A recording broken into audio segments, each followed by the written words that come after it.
मोर छत्तीसगढ़ के माटी महके, धान के बाली हंस हंस लहराए। अर पापरी के पवन धारा, मोर मन ला हरियर बनाया। सुबह सुबह चिराई चहके, कोयल मीठा गीत सुनाया। गाँव के गली पीपर छैया, सुख के सपना रोज सजाया।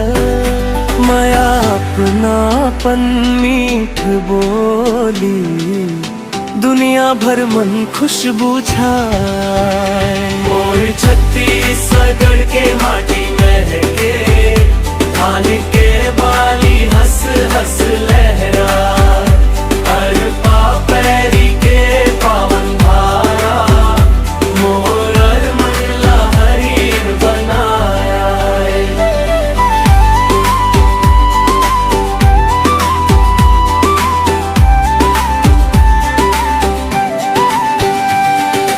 मांदर बाजे, ढोलक गूंजे, सुआ पंथी नाचा भाए। हरेली तीजा पोला थे, हर घर खुशी के दीप जलाए। गांव गांव के रंग निराला, देख के मन हर मुस्काए। मोर गाई के आशीष संगे, बाबा के मेहनत रंग लाए। धान के खुशबू महुआ महके, जीवन मन नई उम्मीद जगाए। संग संग गावो माया के गाना, छत्तीसगढ़ के मान बढ़ाए।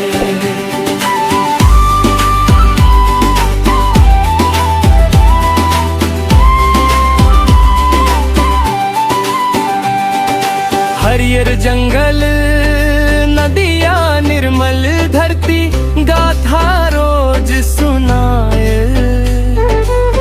जत का जन्म मिले धरती मन, छत्तीसगढ़ के गुनगुनाए।